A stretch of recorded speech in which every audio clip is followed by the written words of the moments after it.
معزز سامعین حضرات، السلام علیکم ورحمۃ اللہ وبرکاتہ۔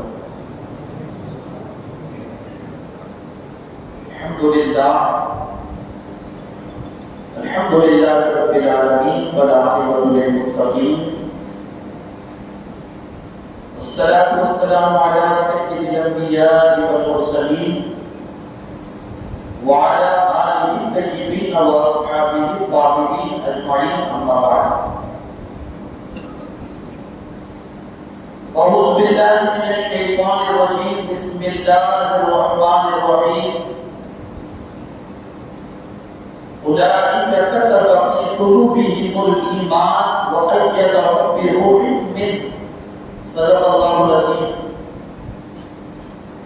انتہائی خلوص و احترام کے ساتھ آقا نامدار مدینے کے تاجدار دونوں عالم کے مالک و مختار حضور احمد مجتبی محمد ارواح صلی اللہ علیہ وسلم کی بارگاہ بے کسبنا میں درود پاک کا ہدیہ پیش کرے، پڑھیں اللہم صلی علی سیدنا شفیعنا نبینا مولانا محمد کما تحب و ترضى صلی علیہ، صلاۃ و سلام علیک یا رسول اللہ صلی اللہ علیہ وسلم۔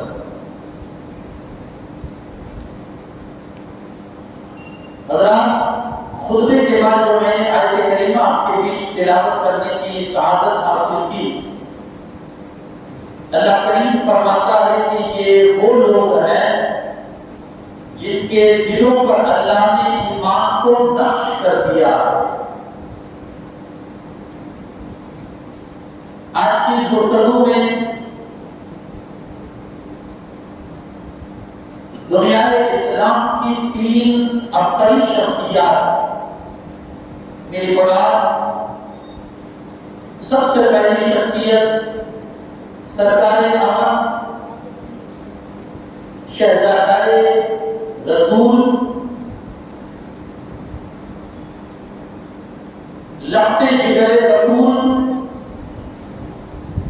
حضرت سیدنا امام حسن مجتبی رضی اللہ تعالیٰ۔ دوسری ذات ہے امام ربانی مجدد ثانی شیخ احمد فاروقی سرحدی رضی اللہ تعالیٰ۔ اور تیسری ذات بامرکات کے مجدد دین و ملت امام اہل سنت الشاہ امام احمد رضا فاضل بریلوی رضی اللہ تعالیٰ۔ مختصر تینوں ذات اور تینوں شخصیات کے حوالے سے چند باتیں عرض کروں گا، چونکہ یہ جو مہینہ ہے اسلامک مہینہ ماہ سفر، جیسا کہ گزشتہ جمعہ میں نے اس مہینے کے حوالے سے چند باتیں ضروری باتیں آپ تک پہنچائی تھی،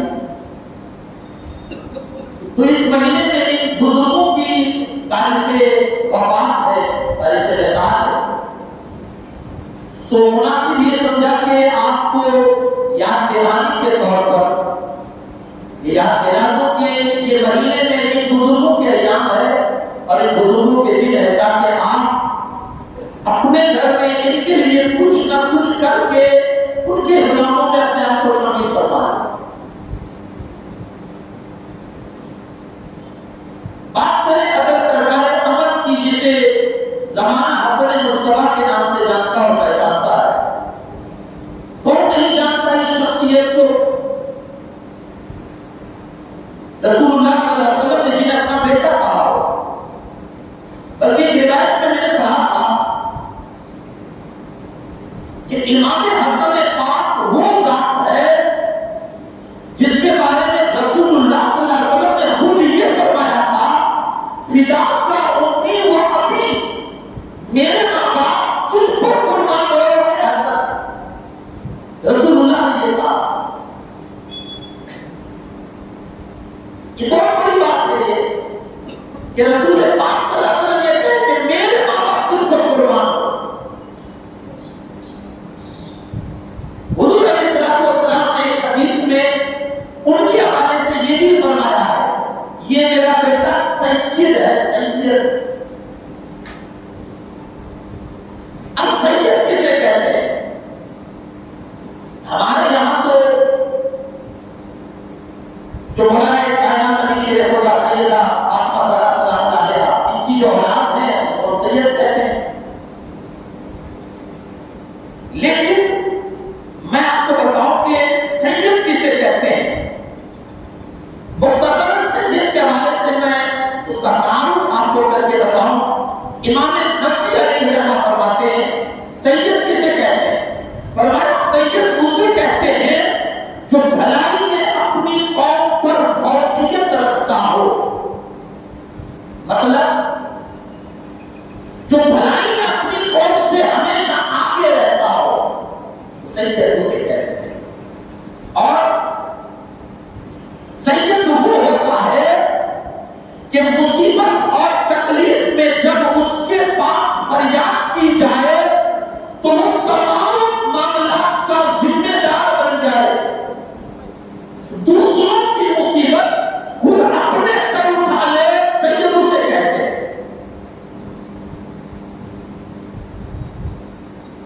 دوسروں کی تکلیف خود برداشت کر کے اپنی قوم کو تکلیف سے بچا لے اسے سید کہتے ہیں.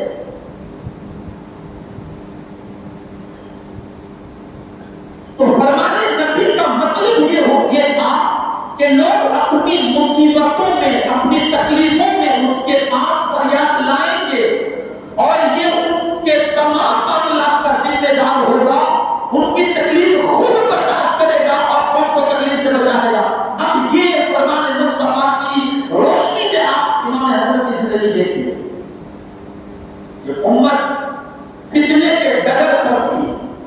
یہ امت جنگ ہونا لازمی ہو چکا تھا کہ اب لوگ کٹیں گے, اب لوگ مریں گے, امت مصطفیٰ کٹے گی, یہ ہونا طے ہو چکا تھا. ایسے مرحلے میں بڑی سمجھداری کا کام کرتے ہوئے امام حسن مصطفیٰ نے کیا کیا, پوری آپ کے ہاتھ میں جو خلافت کی بات دوڑ تھی سیدنا امیر معاویہ کے سپرد کر کے امت کو خون خرابے سے بچا دیا, امت کو قتل ہونے سے بچا دیا اور ان کی ساری تکلیف اپنی اوپر اٹھا لی.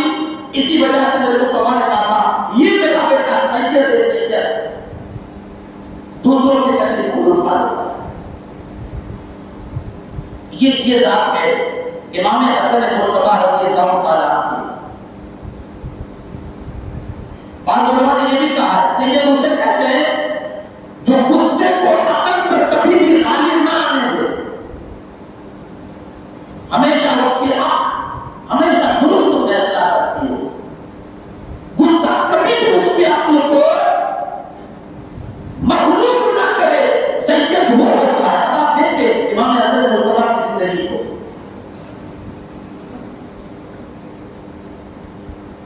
ہمارے سامنے اگر کوئی ہمارے باپ کو گالی دے گا ہم کنٹرول کر پائیں گے.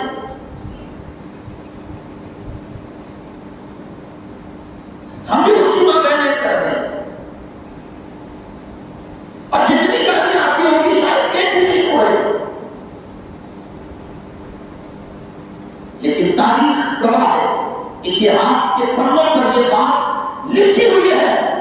امام حسن مصطفیٰ امام حسین مسجد میں بیٹھے ہوئے ہوتے تھے اور مولا علی کو منبر سے گالیاں دی جاتی اور یہ اللہ کے بندے خاموش.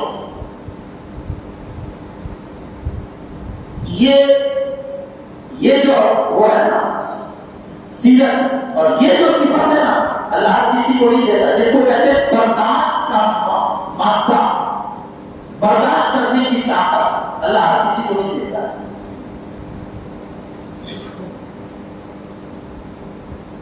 گالیاں دی جاتی تھی, خاموش رہتے. یہ سیرت کیا ہے اور یہی سیرت آپ چھوڑ کر اپنی تاریخ میں اپنی سیرت میں گئے ہیں کہ یہ صفت بھی مصطفیٰ کریم صلی اللہ علیہ وسلم کی صفتوں میں سے ہے کہ اگر زمانہ گالیاں دے تو تم برداشت کرنے کی طاقت رکھو. امام حسن مصطفیٰ رضی اللہ عنہ. اب آپ دیکھیں کہ امام حسن پاک رضی اللہ عنہ کی سیرت مقدسہ کو, کہ کیا ان کی زندگی میں تھا. کیسی زندگی انہوں نے گزاری. ہمارا یہ تو عقیدہ ہے اور یقین ہے کہ اگر وہ ہاتھ اٹھا دے نا، سامنے کوئی دشمن کھڑا ہے، انہیں گالیاں دے رہا ہے، انہیں برا بنا کر رہا ہے، ان کے ساتھ ظلم کر رہا ہے، ان کے ساتھ زیادتی کر رہا ہے، ہمارا اتنا ایمان ہے کہ اگر وہ ہاتھ اٹھا دے نا تو اللہ خیر سے ان کی مدد کروا دے. لیکن مادہ کیسا سیرت کیسی، صفت کیسی؟ خود فرماتے اگر کوئی مجھے ایک کان میں گالی دے، ایک کان میں گالی دے اور دوسرے کان میں معافی مانگ لینا تو اس کو اسی وقت معاف کر دو. نہیں، یہ سیرت ہمارے پاس نہیں. ہمارے یہاں اگر گالی گلوچ کا مسئلہ ہو جائے، معاملہ ہو جائے تو کچھ لوگ بیچ میں پڑتے ہیں، تب جا کے سماجات کی نوبت آتی ہے. کتنی ایسی زندگی، کتنی سادہ زندگی بنا لی تھی، کتنی آسان زندگی بنا لی تھی. امام حسن نے کہا ایک کان میں گالی دے گا، دوسرے کان میں معافی مانگے گا، میں اسی وقت اس کو معاف کر دوں گا. بڑی آسان زندگی، بڑی آسان. لیکن بڑا مشکل ہے زندگی کو لانا اپنی لائف میں، اپنی زندگی میں. یہ بڑا ڈیفیکلٹ ہے، یہ بڑا مشکل ہے. آپ عمل شروع کیجئے، پھر دیکھیے. ایک چیز اگر آپ کا عقیدہ مضبوط ہوگا نا کہ عزت اللہ دیتا ہے، اگر یہ مضبوط ہو جائے نا کہ عزت اللہ دیتا ہے، زمانہ گالیاں بولتا رہے، عزت اللہ دیتا ہے، تو میرا رب ذلتوں کی جگہ سے بھی تمہیں عزتوں سے نوازے گا. یہ عقیدہ اگر مضبوط ہو جائے گا کہ عزت اللہ دیتا ہے، اور ذلت بھی وَتُعِزُّ مَن تَشَاءُ وَتُذِلُّ مَن تَشَاءُ. عزت بھی وہی دیتا ہے جسے چاہتا ہے، ذلت بھی وہی دیتا ہے جسے چاہتا ہے. یارو اس رب کے ہاتھ میں اپنے معاملات کو سوچے. مولا عزت میرے ہاتھ میں، تو ہی دیتا ہے.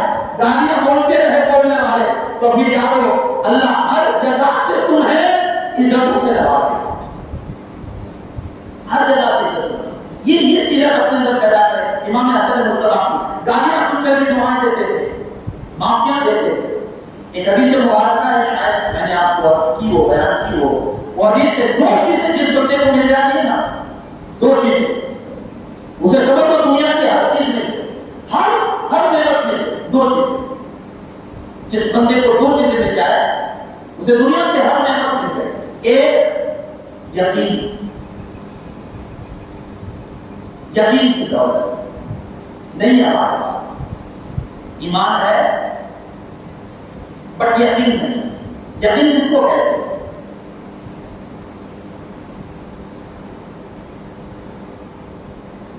یقین کیسا ہونا چاہیے؟ میں اکثر مثال دیتا ہوں کہ کسی شہر میں دو بہت بڑی بلڈنگ تھی، بہت بڑی عمارت، بلڈنگ. ایک آدمی نے کیا کیا، دونوں بلڈنگوں کے بیچ میں جو راستہ تھا اس کے اوپر اس میں رسہ باندھا، بہت موٹا رسہ، اور پھر اپنے سگے بیٹے کو اس نے اپنے کاندھے پر بٹھایا اور اس بلڈنگ سے اس بلڈنگ تک رسے پر چلتا ہوا چلا گیا. اتنی اونچی عمارتیں، دونوں اتنی اونچی بلڈنگ ہے، ایک چھوٹے سے رسے کے اوپر چل کر جانا لوگوں کی آنکھیں بھٹی کی بھٹی رہ گئی. کیا کر رہا ہے؟ خود تو مرے گا، بچے کو مارے گا. لیکن جب آسانی کے ساتھ اس بلڈنگ سے اس بلڈنگ پار ہو گیا نا تو لوگوں نے تالیوں کی بھرمار کی، واہواہی کے سب الفاظ سے اس کو شاباشی دینے لگے، واہ واہ کرنے لگے، سب رش کرنے لگے اس کو. اب جانتے اس نے کیا کہا؟ اس نے کہا لوگوں، جیسے میں اس بلڈنگ سے اس بلڈنگ آیا ہوں، کیا تم لوگ یقین کرتے ہو کہ واپس یہاں سے وہاں جا سکتا ہوں؟ مجھ پر بھروسہ ہے؟ تو سب نے ایک زبان ہو کر کہا ہاں ہاں ہم یقین کرتے ہیں، ہم بھروسے کے ساتھ یہ کہہ سکتے ہیں کہ تم جیسے یہاں سے وہاں راستے پر چل کر آئے ہو، ایسے یہاں سے وہاں بھی جا سکتے ہو. تمہارے لیے پوسیبل ہے، تم یہ کر سکتے ہو، ہمیں یقین ہے، ہمیں بھروسہ ہے. تو پھر اس بندے نے لوگوں سے پوچھا اچھا چلو تو تمہیں اتنا میرے اوپر یقین ہے، مجھ پر بھروسہ ہے، تو میں اپنے بچے کو ہٹا دیتا ہوں، تم میں سے کوئی میرے کاندھے پر بیٹھنے کے لیے تیار ہے؟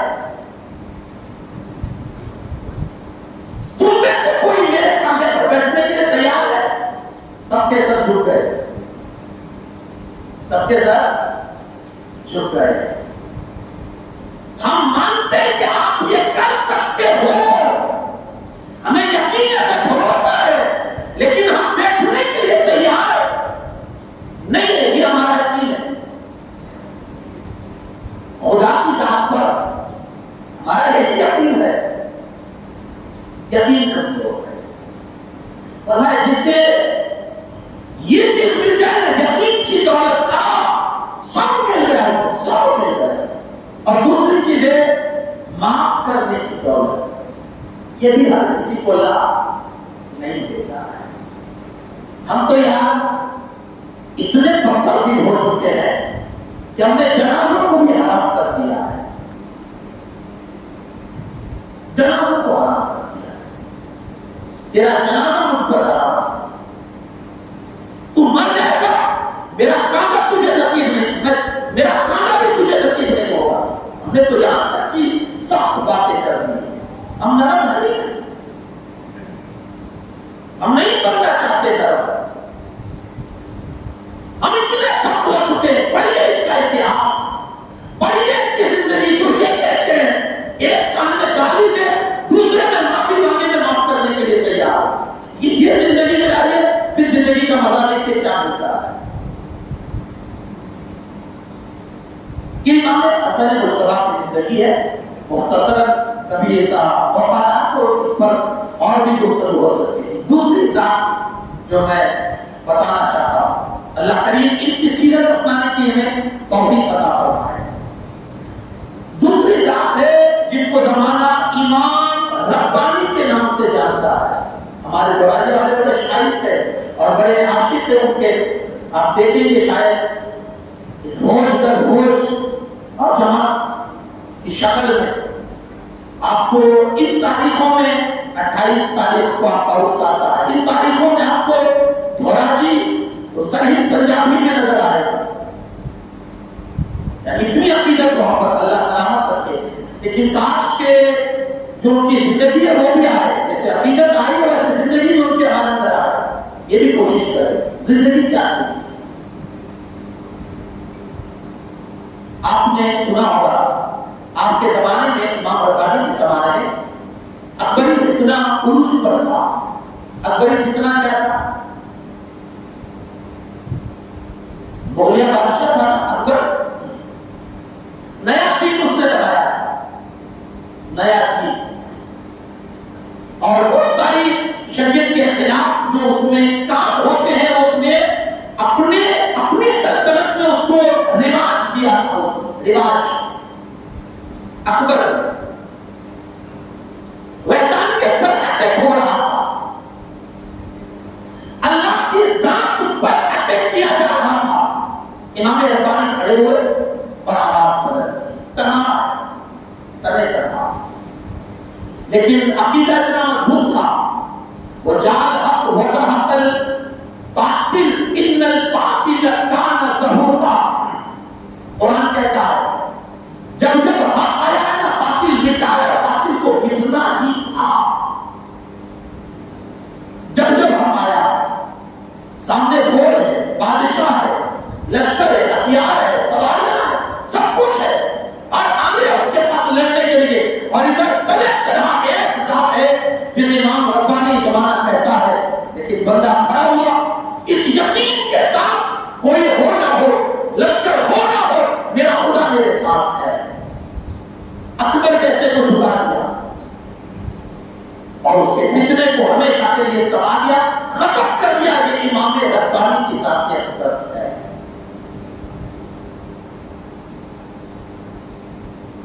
لیکن اس کی جب آپ شروعات کی زندگی دیکھیں گے اکبر کی، بعد میں بگڑا، پہلے بہت سدھریلا تھا، فجر کی اذان خود پڑھتا، تہجد کی نماز پڑھتا، مسجد میں سب سے پہلے فجر میں آتا، یہاں تک کہ فجر کی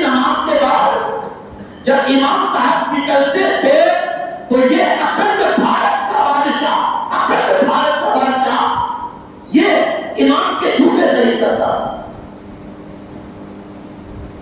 اتنا مطلب اس کے اندر تبدیلی پہلے تھی، اور ایسا پکا مسلمان تھا اکبر، مگر پھر بھی اتنا بڑا نیک نمازی ہونے کے باوجود مرتد کیسے ہوا؟ پھر کیسے ہوا؟ نیا دین کیسے اس نے قائم کر دیا؟ اتنی اچھائی ہونے کے باوجود گمراہ کیسے ہوا؟ بددین کیسے ہوا؟ دین سے ہٹ کیسے گیا؟ مرتد کیسے ہو گیا؟ ایک وجہ علماء نے لکھی، ایک وجہ جانتے ہو وجہ کیا؟ وجہ یہ ہے اس کے گمراہ ہونے کی، اس نے شادیوں میں احتیاط نہ کی، جس سے چاہیے شادی کر لی۔ مسلمان ہے چلو خود مسلمان تھا، شادی کر لی، مسلمانی میں اس کو کرنی چاہیے۔ شیعہ ہے شادی کر لی، کافر ہے شادی کر لی۔ آپ اس کا اتہاس پڑھیں، آپ اس کی ہسٹری پڑھیں، اس کے گمراہ ہونے کی ایک وجہ اس نے شادی میں احتیاط نہ کی۔ آج بھی ہمارا مسلم نوجوان اور سارے ایسے کیسز اور ایسے معاملات ہمارے سامنے آتے ہیں، شادی میں احتیاط نہیں کرتے۔ ہمارے رسول صلی اللہ علیہ وسلم نے شادی کے معاملے میں جو کئی چیزیں بتائی ہیں کہ یہ چیز دیکھو، آخر میں حضور علیہ السلام فرماتے ہیں اللہ تمہارا بھلا کرے، جس سے شادی کر رہے ہو اس کی دین داری دیکھو، اس کا دین دیکھو کہ اس کا دین کیا ہے، مذہب کیا ہے۔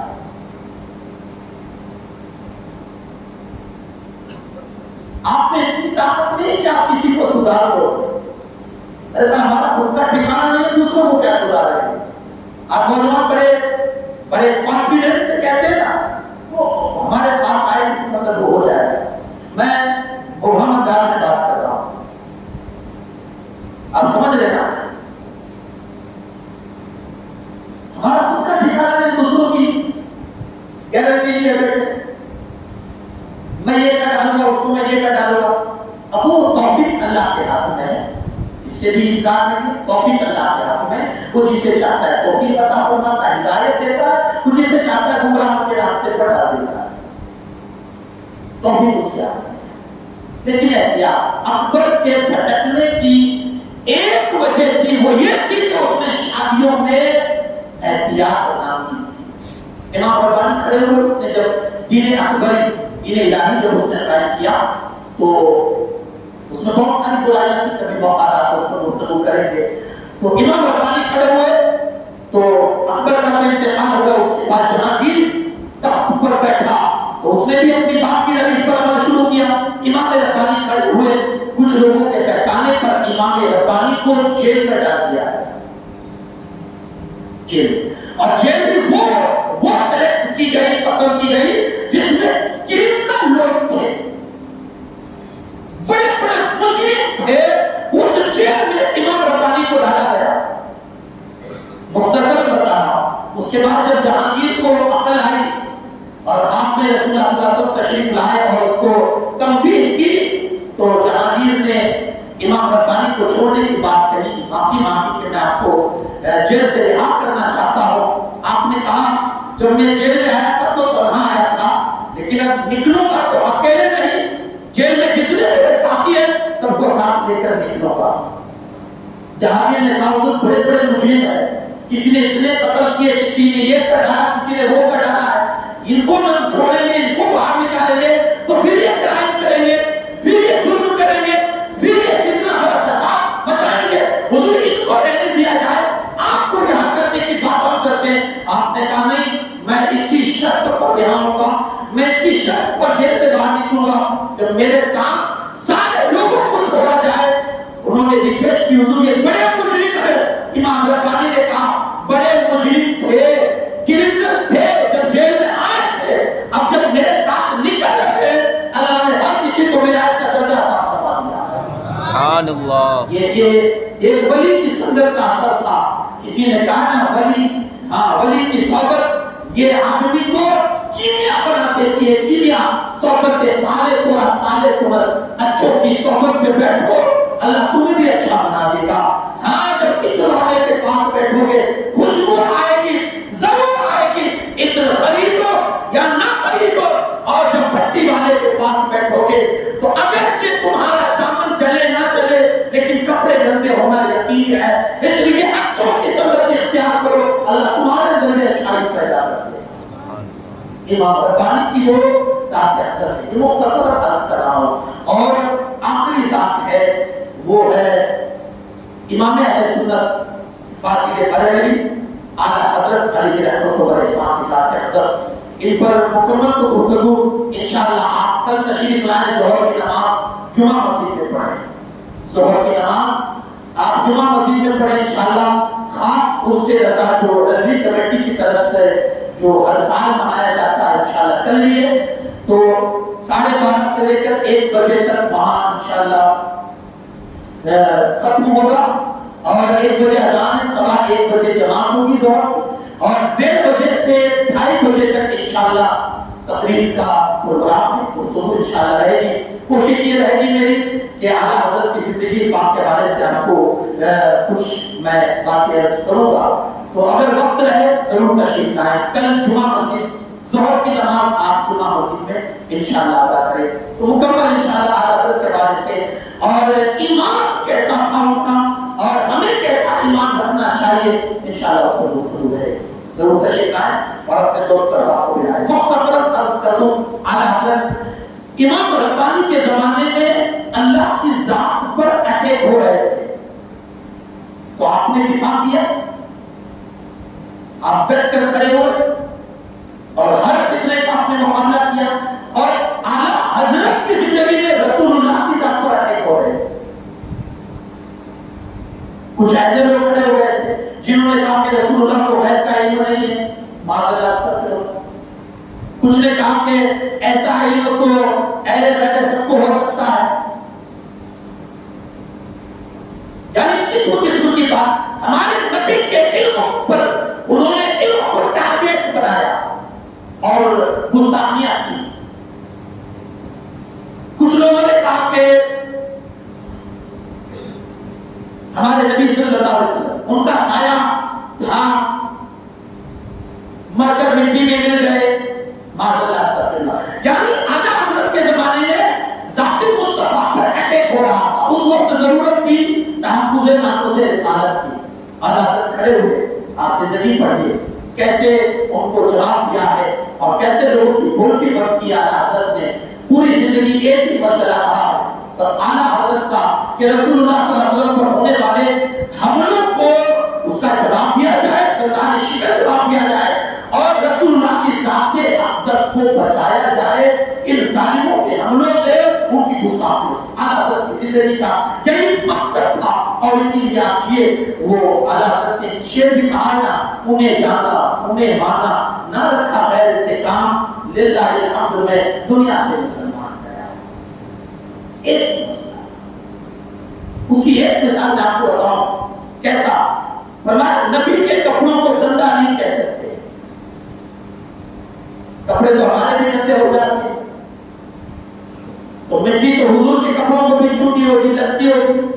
کپڑے تو ان کے بھی صرف سمجھانے کے لیے عرض کر رہا ہوں, کپڑے گندے ہوتے ہوں گے لیکن ادب دیکھیے اس بارگاہ کا. ہاں اللہ ادب بھی نصیب والوں کو عطا فرماتا ہے, ہر کسی کے نصیب میں ادب بھی نہیں ہوتا. کیا کہا نبی کے کپڑوں کو گندا نہیں کہہ سکتے. کسی نے کہا تو یہاں رسول اللہ مٹی پر بھی بیٹھتے ہیں, تو جب مٹی سے کھڑے ہوں گے تو دامن پر مٹی نہیں لگے گی, کپڑوں پر مٹی نہیں لگے, تب اس وقت ہم کیا کہیں, اور اس وقت ہم کیا کہیں جب رسول اللہ کے کپڑے پر مٹی لگ جائے مٹی پر بیٹھنے کی وجہ سے, تو اس وقت کیا کہیں. ادب دیکھیے, عشق دیکھیے. اعلیٰ حضرت فرماتے ہیں جب ایسا ہو نا تو اگر اللہ نے عقل دی ہو نا اور اللہ نے ادب دیا ہو نا تو پھر یوں کہو کہ مٹی نے دامن رحمت میں پناہ لے رکھی ہے. تو پھر یہ کہو مٹی نے مصطفیٰ کے دامن میں اپنے آپ کو چھپا رکھا ہے. یہ ادب سکھایا بارگاہ مصطفیٰ کہ ہمیں کس طرح ادب کرنا ہے. ہاں شیطان حرم کی زمین اور قدم رکھ کے چلنا. ارے سر کا موقع ہے ہو جانے والے ادب سکھا رہے ہیں. اور مدینے میں جانے والے یہاں تو سر سے چلنا چاہیے, تو قدم سے چلتا ہے. یہاں تو پلکوں سے چلنا چاہیے. تیری اتنی طاقت نہیں ہے کہ تو سر سے چل, تو کم سے کم ادب سے تو چل, ادب سے تو چل. حرم کی زمین اور قدم رکھ کے چلنا. ارے سر کا موقع ہے اور جانے والے سر کا موقع ہے. ادب سکھایا. پوری زندگی جیتے جی جتنی کے پاس 60 سال کی زندگی آپ ان کو ملی ہے, آپ دیکھیے مصطفیٰ کی ذات کا ادب کیسا ہونا چاہیے. انشاءاللہ کل تشریف لائے, اس پر گفتگو ہوگی. اللہ کریم ہمیں ان تینوں ابتری شخصیات کی زندگی پاک کو سمجھ کر اس پر عمل کی توفیق عطا فرمائے. ان کے خاص فیضان سے ہم سب کو مالا مال فرمائے. اعلیٰ حضور سرکار امن امام حسن مجتبیٰ امام ربانی اعلیٰ حضرت علیہ رحمۃ الرضوان, ان کی ذات بابرکات محتاج تعارف نہیں ہے. بڑی ہو سکے تو اپنے گھر میں جو کھانا آپ نے بنایا ہے اس پر ان کے لیے سارے ثواب کر کے کچھ قرآن پڑھ کر بخشوا کر یا ان کے نام کو صدقہ کر کے آپ ان کے غلاموں میں اپنے آپ کو شامل فرمائے. اللہ کریم کہنے سننے سے زیادہ عمل کی توفیق عطا فرمائے.